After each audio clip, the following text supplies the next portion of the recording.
Chapter 15, The Chocolate Room. "An important room, this!" cried Mr. Wonka, taking a bunch of keys from his pocket and slipping one into the keyhole of the door. "This is the nerve center of the whole factory, the heart of the whole business, and so beautiful. I insist upon my rooms being beautiful. I can't abide ugliness in factories. In we go, then. But do be careful, my dear children. Don't lose your heads. Don't get overexcited. Keep very calm." Mr. Wonka opened the door. 5 children and 9 grown-ups pushed their ways in, and oh, what an amazing sight it was that now met their eyes. They were looking down upon a lovely valley. There were green meadows on either side of the valley, and along the bottom of it there flowed a great brown river. What's more, there was a tremendous waterfall halfway along the river, a steep cliff over which the water curled and rolled in a solid sheet, and then went crashing down into a boiling, churning whirlpool of froth and spray.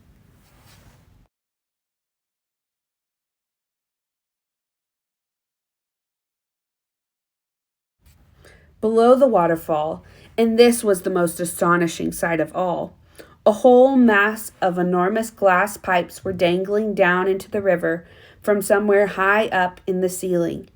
They really were enormous, those pipes. There must have been a dozen of them at least, and they were sucking up the brownish, muddy water from the river and carrying it away to goodness knows where. And because they were made of glass, you could see the liquid flowing and bubbling along inside them. And above the noise of the waterfall, you could hear the never-ending sucking sound of the pipes as they did their work. Graceful trees and bushes were growing along the river banks, weeping willows and alders and tall clumps of rhododendrons with their pink and red and mauve blossoms. In the meadows, there were thousands of buttercups. "There!" cried Mr. Wonka, dancing up and down and pointing his gold-topped cane at the great brown river. "It's all chocolate. Every drop of that river is hot melted chocolate of the finest quality, the very finest quality. There's enough chocolate in there to fill every bathtub in the entire country, and all the swimming pools as well. Isn't it terrific? And just look at my pipes. They suck up the chocolate and carry it away to all the other rooms in the factory where it is needed. Thousands of gallons an hour, my dear children. Thousands and thousands of gallons." The children and their parents were too flabbergasted to speak. They were staggered. They were dumbfounded. They were bewildered and dazzled. They were completely bowled over by the hugeness of the whole thing. They simply stood and stared. "The waterfall is most important," Mr. Wonka went on. "It mixes the chocolate. It churns it up. It pounds it and beats it. It makes it light and frothy. No other factory in the world mixes its chocolate by waterfall. And it's the only way to do it properly. The only way. And do you like my trees?" he cried, pointing with his stick. "And my lovely bushes? Don't you think they look pretty? I told you I hated ugliness. And of course they are all edible, all made of something different and delicious. And do you like my meadows? Do you like my grass and my buttercups? The grass you are standing on, my dear little ones, is made of a new kind of soft, minty sugar that I've just invented. I call it swudge. Try a blade. Please do. It's delectable." Automatically, everybody bent down and picked one blade of grass. Everybody, that is, except Augustus Gloop, who took a big handful. And Violet Beauregard, before tasting her blade of grass, took the piece of world record-breaking chewing gum out of her mouth and stuck it carefully behind her ear. "Isn't it wonderful?" whispered Charlie. "Hasn't it got a wonderful taste, Grandpa?"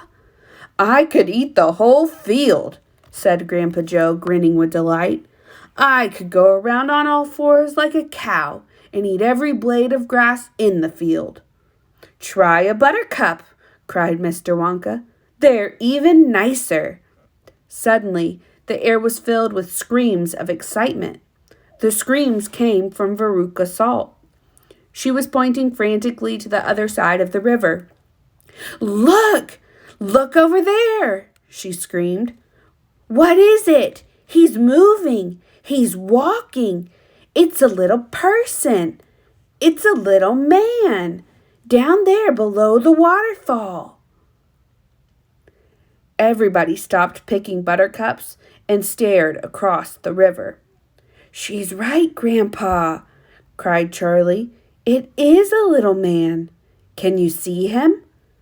I see him, Charlie, said Grandpa Joe excitedly, and now everybody started shouting at once. There's 2 of them! My gosh, so there is! There's more than 2. There's 1, 2, 3, 4, 5. What are they doing? Where do they come from?